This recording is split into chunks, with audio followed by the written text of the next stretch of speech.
Costa, André Berkoff, Céline Alonso. Et aujourd'hui avec André Berkoff, nous allons parler d'un fléau qui gangrène la France depuis 50 ans.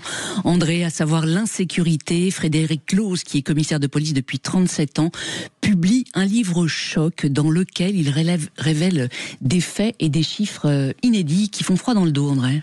Alors d'abord, cher commissaire, bonjour, Frédéric Lose. Je pense que vous auriez dû demander quand même une préface à un grand ministre de la Justice, un certain Éric Dupond-Moretti, qui a marqué de son empreinte effectivement l'histoire de la justice en disant, voyez, en vous démentant, il n'y a pas d'insécurité, il y a simplement un sentiment d'insécurité. Intéressant, hein, je veux dire, c'était... Mais pour parler sérieusement, évidemment... c'est toujours intéressant, vous savez, quand on parle de ça, on a reçu beaucoup de personnes et on est ravis de vous recevoir, parce que vous êtes au moins au cœur du réacteur et vous parlez en connaissance de cause, contrairement à un certain nombre de gens. Mais je dirais que on répond toujours, mais vous savez, quand on dit la sécurité, il y avait des coupes jarrées, il y avait au Moyen-Âge, c'était terrifiant aussi, évidemment, il n'y avait pas autant de monde, mais effectivement, ce qu'on voit aujourd'hui, ce qu'on voit votre livre, enfin, je veux dire, on va dire quelques mots, 500 000 crimes et délits par an en 1960 à 3,6 millions en 2022. De 1960 à 2022, 400% de plus du taux de criminalité. 300 000 Français chaque année subissent des violences physiques, soit une moyenne de 330 faits par jour. On en parle encore ce matin à Marseille par rapport à ce qui s'était passé il y a 9 ans. Les cambriolages, 60% en 25 ans, le nombre d'agressions sexuelles. Enfin, on passerait 3 heures à donner des chiffres, sans parler du narcotrafic, etc. Et vous vous dites, voilà ce qui se passe, voilà ce que j'ai pu voir, ce que j'ai pu gérer vous-même en tant que commissaire de police, en tant que policier. Et voici où surtout, d'ailleurs, c'est ça qui est aussi très intéressant, vous proposez voilà, vous ne vous contentez pas de constater, vous proposez, voici ce qu'il faut faire. Et oui, on en parle dans un instant sur Sud Radio. Berkoff, Céline Alonso. Et aujourd'hui avec André Berkoff, nous avons le plaisir de recevoir le commissaire Frédéric Close qui publie Insécurité, stop à la descente aux enfers aux éditions Fayard. Bonjour à vous et merci d'être avec nous sur Sud Radio. Bonjour. Alors après avoir occupé de multiples fonctions dans le renseignement et en sécurité publique, vous avez été inspecteur général de la police, puis conseiller du Premier ministre François Fillon de 2007 à 2012 et aujourd'hui vous êtes secrétaire général du syndicat des commissaires de la police nationale. Alors on l'a dit il y a un instant avec André sur Sud Radio, l'insécurité a été multipliée par 4 en 50 ans. Ce chiffre est effroyable. Quelles en sont les causes profondes ? Déjà, je pense qu'il y a une forme de résignation, de fatalisme. On s'en rend pas compte. Et on nous a appris à se résigner à quelque chose qui est choquant et scandaleux. Je vais vous donner un exemple et je vais revenir sur les chiffres. Si, dans un grand pays comme la France, l'espérance de vie, qui est de 85 ans pour les femmes et 79-80 ans pour les hommes, passait à 70 ans. C'est-à-dire, si on perdait 15 ans d'espérance de vie, tout le monde serait absolument choqué. Si, par exemple, le taux de mortalité à la naissance, qui était de 50 pour 1000 en 1950 et qui est aujourd'hui de 5 pour 1000, remontait à 50 pour 1000, personne dirait c'est normal, c'est les conséquences de la mondialisation, ça va. Pareil, et j'arrête, si le taux d'alphabétisation, qui est de 100%, 99,9% en France, passait à 70%, personne dirait c'est normal. L'insécurité a explosé. Et elle a explosé. Ce qui permet de le mesurer au-delà des chiffres, c'est vraiment le temps long.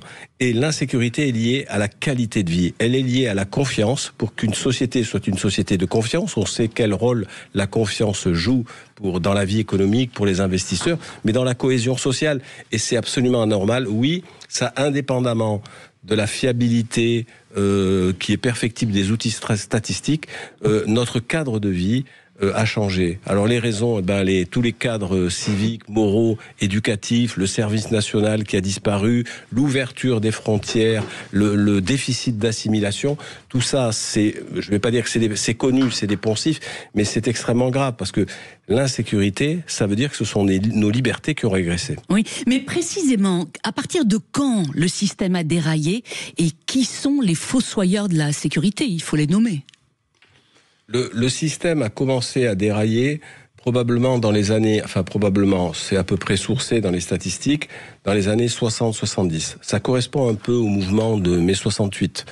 Certainement avait de bons côtés dans une société trop hiérarchique. On peut pas dire que le mouvement 68 est responsable de ça. Non, bien sûr, c'est pas. Je veux pas être caricaturé et cornérisé, mais néanmoins, on a commencé à remettre en cause l'autorité, on a commencé à remettre en cause la sanction, on a commencé à remettre en cause toute forme d'autorité. On a exalté les libertés individuelles au détriment de l'État.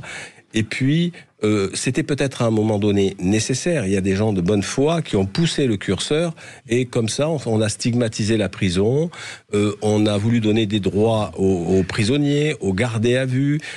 On a tout ce que l'on sait également, c'est-à-dire que la société s'est dit mais finalement, les délinquants sont victimes d'un système social. C'est ce qu'on appelle la désenfance sociale nouvelle, ou même l'idéologie de Marc Ancel, de Robert Badinter. Et dans ces années 70-80, on a détricoté tout ce qui permettait justement d'asseoir l'autorité, la dissuasion judiciaire. Et après, il y a une deuxième couche, c'est avec l'arrivée de la gauche au pouvoir, c'est clair. Où là, on a marginalisé l'idée de sanction, on a rendu exceptionnel le passage à la prison. Alors tout ça aurait pu avoir des conséquences pas si dramatiques, mais on a eu, ce qui est dramatique, un effet ciseau. Une absence totale de lucidité, un effet ciseau. Parce qu'au moment où on a fait ça, et on a donné ces droits avec un humanisme bien souvent dévoyé, il s'est passé quoi? On a une massification de la délinquance. Alors il y a plein de raisons à cette massification de la délinquance et l'État n'a pas été à la hauteur.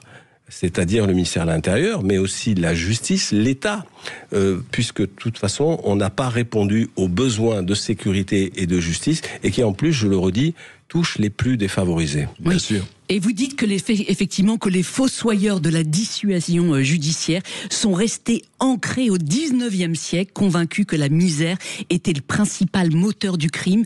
Pourtant, la plupart des études criminologiques prouvent l'inverse. Oui, alors je vais pas venir dans les poncifs, bien évidemment que entre guillemets la pauvreté, la misère peut favoriser d'une certaine façon des parcours délinquants, mais les statistiques dans plusieurs pays occidentaux, en France, aux États-Unis, en Suède, montrent que bien souvent c'est en période de croissance que l'insécurité a augmenté. Voilà. Et on aurait dû de toute façon à un moment donné prendre en compte la montée de cette insécurité parce qu'elle devient de plus en plus violente et puis tout a explosé. Les cadres éducatifs, les cadres moraux ont explosé. Le service militaire qui était un sas qui nous permettait à un moment donné de recevoir toute la cohorte d'une génération. Moi, j'en suis la preuve. J'étais un décrocheur scolaire envoyé de 3 établissements scolaires. Quand je suis arrivé dans l'armée, ça m'a remis les idées en place. Et j'étais pas le seul. Aujourd'hui, ce sas n'existe plus. La délinquance des mineurs a explosé. On a renoncé en partie à l'assimilation pour parler d'intégration. Et puis on a vu le résultat. On a vu le résultat. Et puis on a voulu marginaliser la prison. Donc finalement, on a multiplié les peines alternatives, les peines avec sursis, les rappels à la loi, etc., etc. Et on a érodé la dissuasion judiciaire. Vous savez, Emmanuel Macron, dans la société internationale, en géopolitique, il dit il faut être craint. Il dit il est important d'être craint. C'est intéressant ce qu'il dit, parce qu'effectivement, on n'est pas dans un monde où les agneaux côtoient les loups et tout se passe bien. Non, les loups bouffent les agneaux. Et en interne, dans notre société, la police, tout en étant une police respectueuse des droits de l'homme, elle doit être crainte. Et si la dissuasion judiciaire est flinguée, ce qui est le cas actuellement, les policiers n'ont plus d'autorité, et d'ailleurs même les porteurs d'autorité que sont les policiers, et aujourd'hui les magistrats se font eux-mêmes agresser, et après il n'y a plus rien. C'est le vide, et c'est la grande bascule. C'est pour ça que la situation est grave, et c'est aussi pour ça que j'ai voulu écrire ce livre. Oui, et c'est vrai qu'elle est grave, André Berkoff, parce qu'en quelque sorte, vous le dites clairement dans votre livre, les délinquants gagnent sur tous les tableaux. Il est possible de violer, voler, cambrioler, voire frauder, avec un risque de sanction minime. La fabrique de l'impunité est un pur scandale, faut le dire ouvertement. Oui, c'est un scandale, d'autant que c'est un vrai scandale, d'autant que on pourrait tout à fait faire autrement, parce qu'il y a des choses qu'on a bien réussies. Je vais vous donner un exemple. Il faut pour ça une volonté politique une stratégie et en même temps un moment de lucidité. Et il faut que nos élites, et là je ne fais pas du populisme pénal, soient concernées par ces problèmes. Parce que vous avez beau avoir toutes les idéologies que vous voulez, quand vous êtes concerné par l'insécurité, que vous faites agresser, cambrioler, ou que vous vivez dans un endroit insécure, à 100%, vous changez d'avis. Moi, je ne crois pas du tout aux gens qui ne changent pas d'avis en fonction de... Si je peux me permettre, c'est intéressant, c'est un truc politique, ce que disait Jamel Debbouze. Vous savez ce que c'est que quelqu'un qui vote Front National? C'est quelqu'un qui était communiste, qui a été cambriolé 3 fois. Je veux dire, là, la traduction politique. Mais vous avez tout à fait raison quand vous dites que ce qui est important, c'est que malheureusement, tous ces gens-là qui parlent de, vous savez, tout va bien dans le meilleur des mondes, et pourquoi ces pauvres victimes, le bourreau devient victime et la victime devient bourreau, quoi. Bien sûr. Ça. Il y a, en termes de représentation, d'abord, il y a un relativisme qui s'est mis en place, et il y a eu une inversion victimaire, et pourtant, moi, je suis en faveur des droits de l'homme, en faveur des droits de la défense, mais... on est allé trop loin.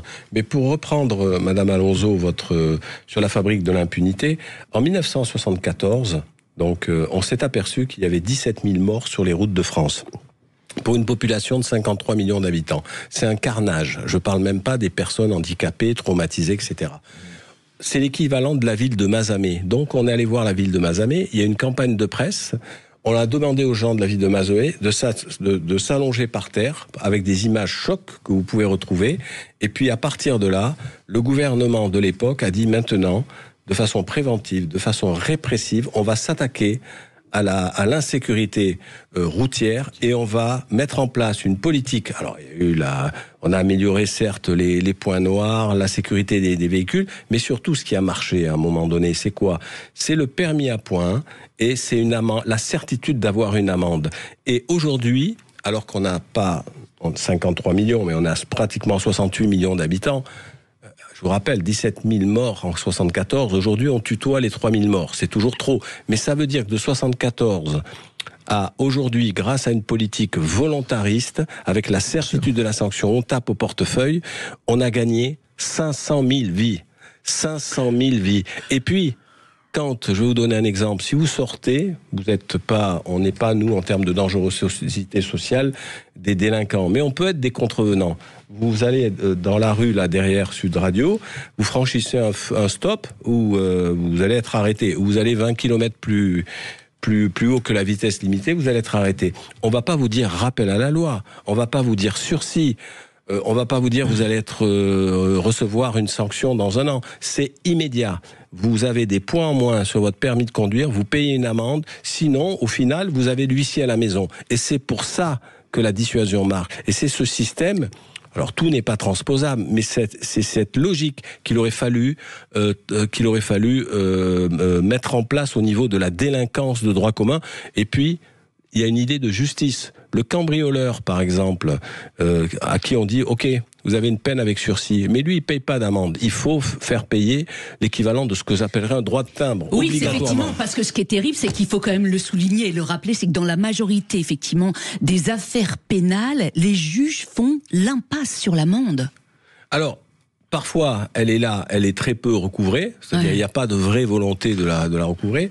Parfois, elle n'est pas condamnée, elle n'est pas clairement prononcée ou elle n'est pas automatique. Et puis, surtout, il faudrait la rendre obligatoire, c'est-à-dire que vous alliez, ce qui est très rare, en prison, puisque le mot ferme ne veut plus dire incarcération. Il est confondu avec sursis. Le langage judiciaire devient illisible. On n'envoie personne en prison, sauf si déjà c'est assez grave quand même. Voilà, donc finalement les gens sont désinhibés, c'est une fabrique de l'impunité, et surtout, on le sait tous, dès qu'on tape au portefeuille, de toute façon, les gens renoncent parce que la plupart des délinquants font un calcul rationnel. Si ça vaut le coup, s'il y a une rentabilité de l'activité criminelle, moi c'est ce que j'ai pu vérifier durant les 37 ans dans la police, ils vont continuer. Aujourd'hui, ça vaut le coup parce que c'est un échec collectif, malgré le fait qu'on a d'excellents magistrats, d'excellents policiers et gendarmes, c'est pas le sujet. Ouais, c'est pas... Mais alors, je vais vous dire, là je vais parler non seulement aux commissaires, mais aux citoyens, aux Français que vous êtes d'abord, Frédéric Lose. Ce que vous posez, c'est vraiment, je veux dire, vous abordez une question fondamentale et qui est vraiment au cœur de tout ce qui se passe et que personne ne pose, mais vraiment vous me l'avez suggéré. Pourquoi ? pourquoi on applique ce que vous dites à la route, au routier, et on l'applique pas au reste? Qu'est-ce qui se passe? Qu'est-ce qui s'est passé? Droite et gauche confondues, hein, on ne fait pas de politique là. Qu'est-ce qui fait que aucun gouvernant, aucun homme politique, pratiquement, enfin il y a peut-être des exceptions, mais il n'y en a pas beaucoup, n'a pas dit, eh bien, tolérance zéro pour la conduite, la voiture, le transport, et absolument tolérance totale, ou presque, enfin il faut le dire, ça fait quand même 50 ans, pour ce qui se passe, qui est quand même aussi grave au moins, pour les délits, les incivilités, les tabassages, les caillassages, tout cela. C'est-à-dire que tout se passe comme si, ah oui, la voiture, absolument, la carotte et le bateau, mais la carotte, très bien, et le bateau, et pour le reste, comme vous dites, frapper au portefeuille, mais regardez, le narcotrafic, 3 milliards de chiffre d'affaires, que la France, 6 milliards, je ne sais pas. 5 milliards. Non mais je veux dire, qu'est-ce qui fait, franchement, parce que qu'est-ce qui fait que là, ah non, circulaire, rien à voir, ou presque? C'est une question quand même de base. Qu'est-ce qui fait que dans la tête des princes qui nous gouvernent, et des autorités quelles qu'elles soient, il y a eu cette formidable, je dirais presque schizophrénie entre les deux? Je pense qu'il y a de multiples raisons. Il y a des raisons idéologiques. On a assimilé le délinquant à une victime de la société avec une image romantique, Hector Malo, sans famille, le Jean Valjean, voilà, le voleur vole parce qu'on est dans une société injuste, il vole pour se nourrir, alors qu'aujourd'hui, ça n'a absolument rien à voir, mais ces représentations perdurent. Donc, il y a effectivement des idéologies qui sont complètement surannées et finalement extrêmement dangereuses. Et ça, c'est la première chose. Et puis, la deuxième chose, qui est très importante, je pense, qui n'est jamais soulevée, c'est prenez le cas de la défense nationale. En matière de défense nationale, vous avez des évaluations, vous avez une stratégie, vous avez une doctrine, vous avez une commission permanente de la défense nationale et des forces armées avec des élus qui sont formés, des parlementaires. Hein. On a hissé la réflexion. Et donc, ça, c'est très important. Et en matière de sécurité, on est dans 3 choses. La culture empirique de l'urgence, la culture de la communication au détriment de l'action, l'absence totale de stratégie. On est dans la réaction. Donc, la gestion de crise et être particulièrement agile, c'est bien, le ministère de l'Intérieur sait faire. Comme on est bon sur la réaction à la crise, on est bon sur tout ce qui est événement prévu à l'avance, les Jeux Olympiques, un sommet international, on est bon. Mais sur la délinquance de droit commun, on a été mauvais parce qu'on n'a pas de stratégie, parce qu'on est dans l'empirisme, parce que la communication l'a emporté sur le reste. C'est pour ça que moi, je propose, je ne vais pas faire que des constats déprimants, qu'on s'inspire de ce qui se fait au sein de la défense nationale, qu'on élabore une stratégie, qu'on ait une commission parlementaire sur la sécurité intérieure aujourd'hui, ça le mérite. Et qu'on hisse aussi le niveau. Qu'on hisse aussi le niveau avec des formations systématiques de nos élus, parce que la culture, moi qui suis pourtant syndicaliste, de toujours plus, vous vous rappelez le livre de François de Closet, toujours plus, de moins, toujours plus. Mais non, à un moment donné, il faut une stratégie, et il faut une volonté politique. Et puis, la police et la justice sont 2 frères siamois. Si la justice pénale échoue, la police ne peut pas réussir. Si la police échoue, la justice ne peut pas réussir. Bien évidemment qu'il faut respecter le principe d'indépendance des enquêtes, d'indépendance de la justice. Mais pour autant, on est allé trop loin. On ne peut pas avoir des baronnies qui s'ignorent, et il faut un pilotage interministériel en respectant ces principes qui n'existent pas. Avez-vous déjà vu, Monsieur Berkoff, un Premier ministre dit « Je vais réunir 2-3 fois par an mon ministre de l'Intérieur, mon ministre de la justice, et pas simplement pour des réunions souvent formelles de salon, avec des bilans préparés, avec des éléments de langage par des conseillers, mais pour dire on va se fixer un objectif précis.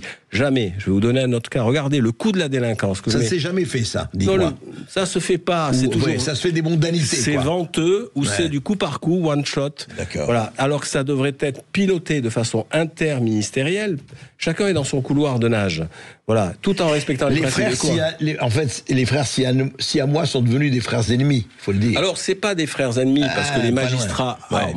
moi, j'ai beaucoup de respect pour les magistrats. Hein, c'est pas, vous avez vu que dans mon livre, je fais pas partie des policiers qui, de façon paresseuse, vont simplement dire c'est la faute aux magistrats. Bien sûr qu'il y a des magistrats qui, idéologiquement, font du mal. Bien sûr qu'il y a des magistrats qui font mal leur travail ou qui sont empreints d'une idéologie. On l'a vu avec le syndicat de la magistrature depuis très longtemps, etc., qui s'intéresse d'ailleurs davantage aux gardés à vue, qui s'intéresse aux mises en cause et jamais aux victimes. Mais le problème numéro 1 n'est pas celui-là. Il y a d'innombrables magistrats, pour la plupart d'entre eux, qui font très bien leur travail, avec courage, abnégation. Le problème, c'est le législateur et cette absence de stratégie. C'est pour ça qu'il faut doter le ministère de l'Intérieur. Il y a tout à faire. Je vais vous donner un exemple. Excusez-moi, Frédéric Close, une question. Parlons concret, notamment, vous ouvrez votre livre sur l'affaire criminelle, le meurtre de Philippine. Cette jeune femme, je rappelle, de 19 ans, qui a été tuée le 20 septembre 2024 par un OQTF dans le bois de Boulogne à Paris. Vous dites qu'on aurait pu la sauver. Que si la justice avait simplement tenu compte des textes, on l'aurait sauvée, elle, comme d'autres victimes. Comment, concrètement, elle aurait pu être sauvée? Mais déjà, quand vous avez quelqu'un qui... Vous savez, il y a tellement de choses à dire.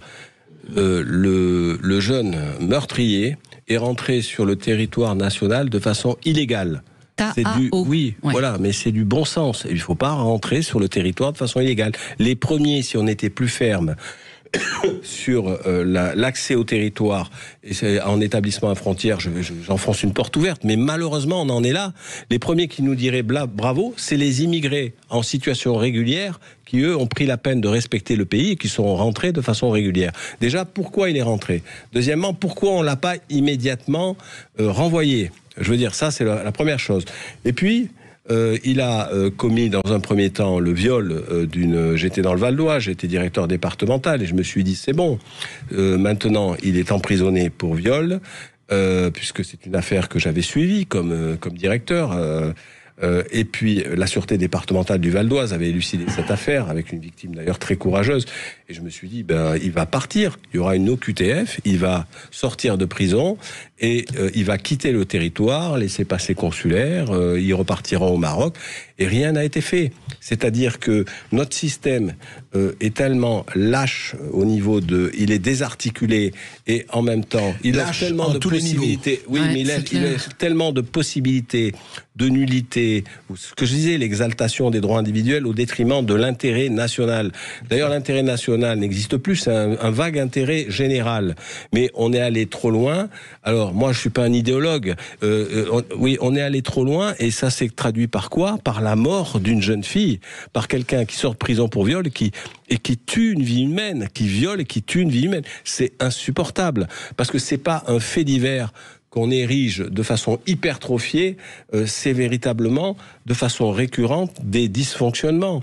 Voilà, moi je suis pas dans un discours ultra conservateur avec des rodomondas, de la virilité. C'est du bon sens qu'il faut qu'on rétablisse. Oui, mais le bon sens, commissaire, et vous le savez, et mieux que tout le monde, demande du courage et de la volonté. Le bon sens, c'est très bien le bon sens, mais ça suffit pas. C'est pas ça qui va faire avancer les choses. Vous voyez, par exemple, un truc très simple. Si aujourd'hui, vous présentez, vous êtes homme politique, et vous dites, moi, je ne veux plus qu'il y ait une seule personne qui est entrée illégalement en France, qui doit y rester. Vous passerez pour à la droite d'Adolf Hitler.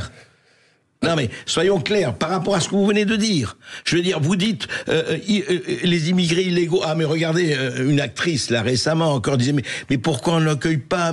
Mais c'est normal.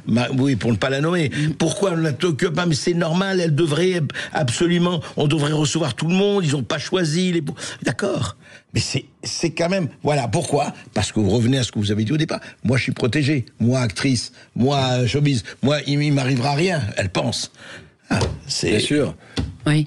Aujourd'hui, si l'insécurité touchait de plein fouet nos élites, Frédéric Close, pensez-vous que les discours, les attitudes évolueraient? C'est pas que je le pense, j'en suis à 100% sûr et je l'ai vu dans ma carrière. À 100% sûr, c'est pour ça que je dénonce quelque part cette hypocrisie, parce que on a abandonné je ne vais pas dire les classes populaires, mais on les a abandonnées. Quand ces classes populaires hurler en disant le pouvoir d'achat, c'est pas ça, il y a trop de chômage. La gauche jouait le rôle d'une fonction tribunicienne pour dire écoutez, entre guillemets, ce peuple souffrant qui nous dit on vit mal. Et la droite le faisait également, même si c'était davantage la gauche. À partir du moment où ce même peuple, entre guillemets, a dit attention, l'insécurité se multiplie devant notre domicile, c'est insupportable. Même dans notre dernier refuge qu'est le domicile, dans la rue, dans nos transports, dans nos cages d'escalier, on n'est pas en sécurité. Et là, comme vous avez dit, on les a caricaturés. On les a surtout abandonnés. Vous avez des gens qui on les a méprisés, déménagés, et puis on les a méprisés, on les a traités de bof. Et puis surtout, aujourd'hui, on ne comprend pas que l'insécurité, c'est fondamental. Parce que les gens se disent, mais c'est un problème comme la santé, l'éducation, il y en a d'autres. Mais quand même chez vous, vous n'avez pas cet ultime refuge, parce que votre cage d'escalier est occupée par des dealers, parce que vous avez peur que votre voiture brûle dehors, parce que vous êtes rouloté, vous voyez, sans arrêt, c'est insupportable. La sécurité, c'est un droit fondamental qui n'est plus assuré, il faut l'assurer. Comment rétablir la sécurité, Frédéric Close, André Berkoff? On en parle dans un instant sur Sud Radio. Sud Radio est à André Berkoff, Céline Alonso. De retour sur Sud Radio avec le commissaire de police Frédéric Close, André Berkoff. Il publie chez Fayard Insécurité, stop à la descente aux enfers.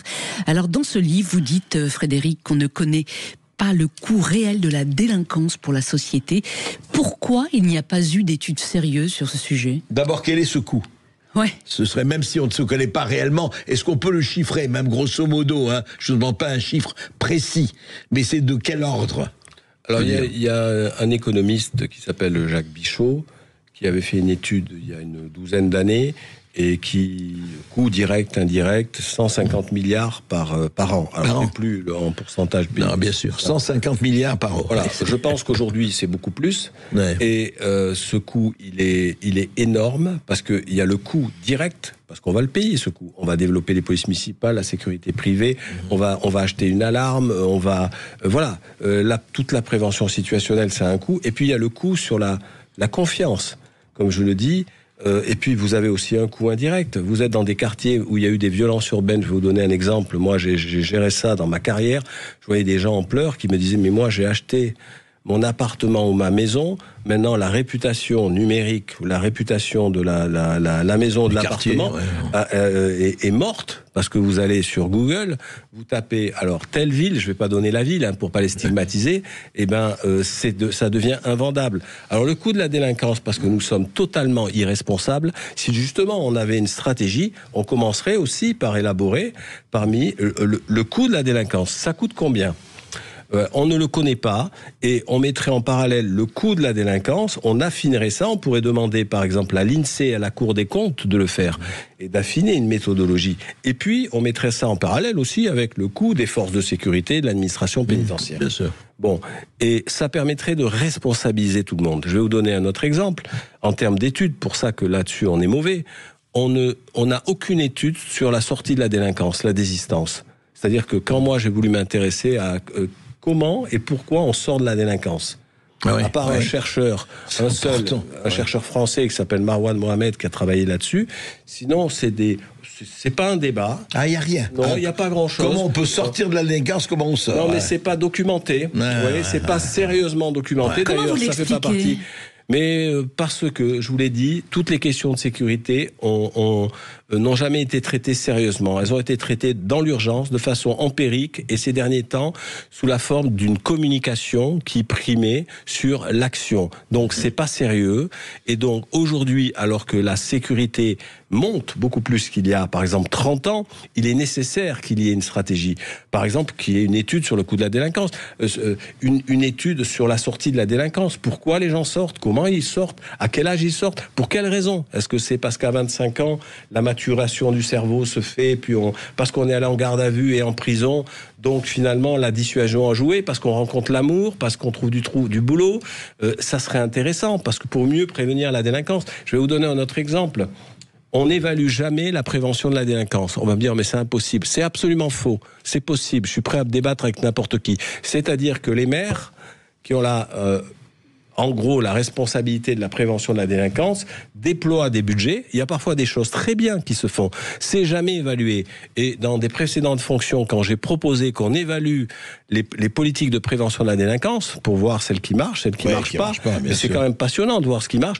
On m'a dit, si l'État va évaluer une municipalité qui est autonome, article 72 de la Constitution, libre administration, ça va être jugé comme quelque chose de politique, suspect, mais c'est une aberration. Faisons une inspection commune, collectivité territoriale, État, évaluons les politiques de prévention de la délinquance qui marchent. Regardons la sortie de la délinquance, documentons-la, faisons travailler nos universitaires. Quant au coût de la délinquance, que la Cour des comptes et l'INSEE s'y mettent. Et là, ça va être intéressant. Et ça fait partie de ce que je préconise, c'est-à-dire enfin une stratégie. Regardons ce qui se fait au niveau de la défense nationale. Ensemble tous les concernés et qui puis une travaillent. Stratégie comme vous imaginez la défense nationale qui dirait ouais, ben dans 2 mois on verra, ou on réagit en fonction de ce qui se passe à la télé, à la radio. Eh ben non, en permanence, sur le temps long, ça n'empêche pas d'avoir une agilité, une réactivité. On a une stratégie. Aujourd'hui, elle n'existe pas. Et moi, j'appelle à ce qu'on travaille sérieusement sur ces questions, qu'on change de braquet et de méthode. Oui. Alors, dans votre livre, vous soulignez une autre aberration qui m'a interpellée, à savoir le suivi des sorties, des sortants de prison. Vous dites que la police ne dispose que très rarement d'informations sur eux, lorsqu'il s'agit même d'individus connus pour des faits très graves. C'est paradoxal. Vous savez, là aussi, regardez le fait que ces questions n'aient jamais été traitées sérieusement. Vous savez que là, on a créé une direction du renseignement pénitentiaire, je crois, en 2017. Mais on aurait dû la créer il y a 50 ans. Vous avez des gens qui sont enfermés, qui sont dangereux, grande criminalité, des islamistes, mieux vaut tard que jamais. Alors effectivement, quand les délinquants, petits et moyens délinquants sortent, ça serait intéressant pour les policiers et les gendarmes de savoir, un tel va se réinsérer, parce qu'on sait qu'il a indemnisé les victimes, qu'il a changé d'état d'esprit, qu'il a un projet de réinsertion professionnelle sérieux, et pas juste faire de la poterie ou de la méditation, même si c'est intéressant aussi.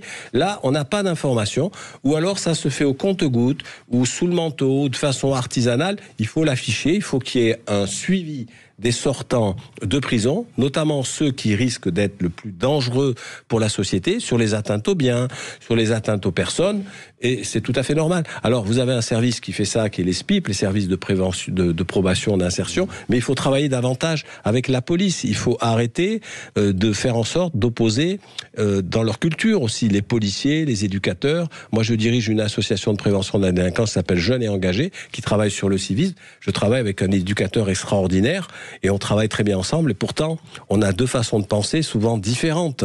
Vous voyez, mais on a cassé tous les biais qu'on avait, toutes les représentations et tous les préjugés. Einstein disait il est plus facile de dissoudre un atome qu'un préjugé. Il y a beaucoup d'éducateurs qui ont des préjugés, beaucoup de policiers qui ont des préjugés. La lutte contre la délinquance fait qu'on doit travailler davantage ensemble. Et oui, vous proposez justement de transférer l'administration pénitentiaire au ministère de l'Intérieur. Oui, alors, on peut la laisser au ministère de la Justice, je dis pas que j'ai absolument raison, mais si on la transfère au ministère de l'Intérieur, il y a des avantages aujourd'hui. Premièrement, vous avez vu ce qui s'est passé avec Mohamed Amra et ces 2 gardiens de prison qui ont été assassinés, tués.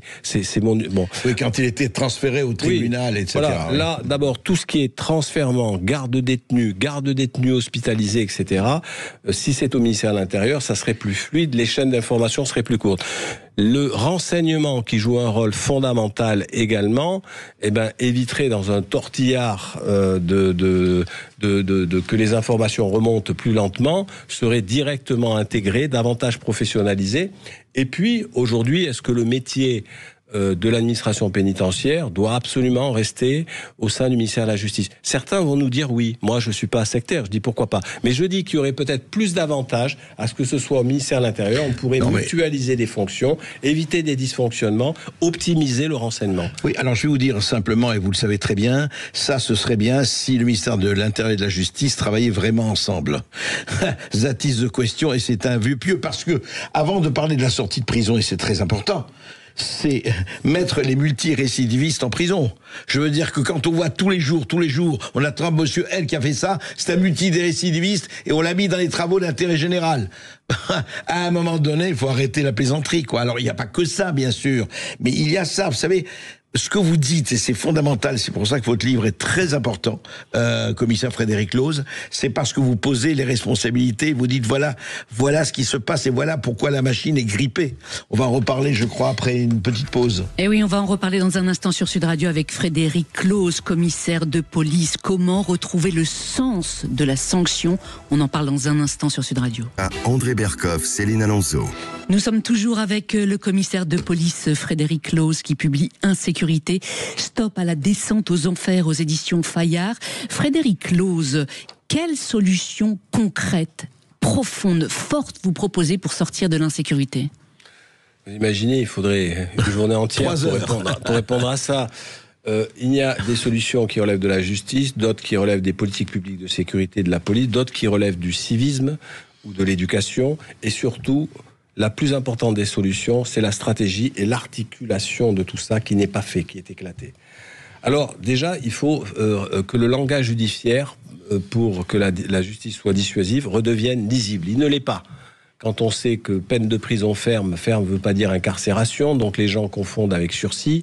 On a aujourd'hui un code de l'application des peines, ce qui n'existait pas avant. D'ailleurs, on est un des rares pays au monde à avoir un juge de l'application des peines, qui est devenu monumental, d'une extrême complexité. Donc il faut simplifier les peines, les simplifier pour les délinquants, les simplifier pour les magistrats et les simplifier pour établir la dissuasion judiciaire. Il faut revenir au principe de Beccaria, la certitude, la rapidité de la sanction, et je rajouterai, il faut taper au portefeuille. En plus, on en a déjà parlé de la peine avec sursis ou de la peine de prison ferme, qui pour moi veut dire incarcération, parce qu'il faut simplifier tout ça.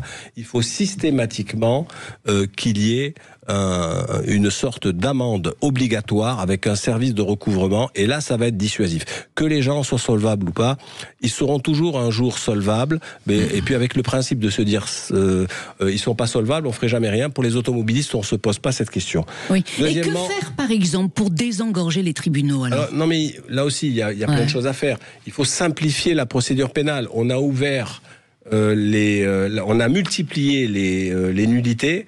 C'est vraiment, on a multiplié les nullités pour plein de raisons. Aujourd'hui, donc, les procédures sont devenues ultra formalistes. Elles risquent de sauter à tout moment. On a réduit l'initiative des policiers. C'est des procédures kafkaïennes. On a réduit leur autonomie parce qu'on a un principe général. On n'ose pas le dire. On ne leur fait pas confiance.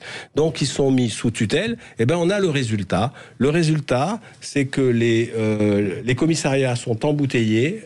Plus personne ne veut faire de la procédure dans les commissariats, ce qui est fou. Les gens avaient lu des livres de Siménon, avaient vu Colombo à la télé, le commissaire Maigret. Aujourd'hui, ils ne veulent plus faire de la procédure. Mais c'est un échec total. C'est complètement fou. On rentrait pour ça.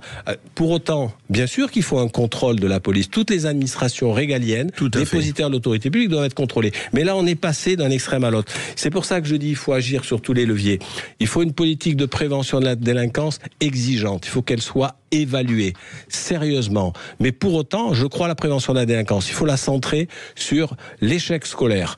J'ai cité le cas de l'association Jeunes et Engagés, les auditeurs vont se renseigner, qui fait dans les collèges et les lycées jouer des procès pénaux aux gamins. Donc il y a un aspect ludique, mais en même temps, ils apprennent à se responsabiliser, à voir ce que c'est comment fonctionne la justice, la loi, ce que peut ressentir une victime. C'est assez intelligent. Vous voyez, c'est des systèmes de prévention. Il y a des aides société, la famille, l'école, etc. qui sont faits par exemple dans la ville d'Orléans, qui fonctionnent très bien. Et puis moi, il faut simplifier la procédure, il faut un choc de simplification. Aujourd'hui, avec l'intelligence artificielle, il faut le faire. Et puis, il faut qu'on modifie la procédure pénale, y compris au niveau européen.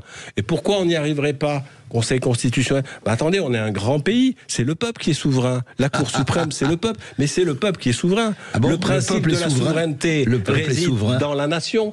Les fonctionnaires que nous sommes, article 15 de la Déclaration des droits de l'homme, on est redevable, tout agent public est redevable de son administration, y compris la justice, comme les policiers, mais les juges aussi. Donc il faut arrêter de raisonner en silo. On peut respecter le principe d'indépendance de la justice et avoir un pilotage exigeant, comme on l'aurait pour la santé. On va pas dire vous allez à l'hôpital, peut-être que vous allez sortir mort, peut-être que vous allez sortir plus malade, peut-être que ça va bien marcher. Non, il faut des exigences.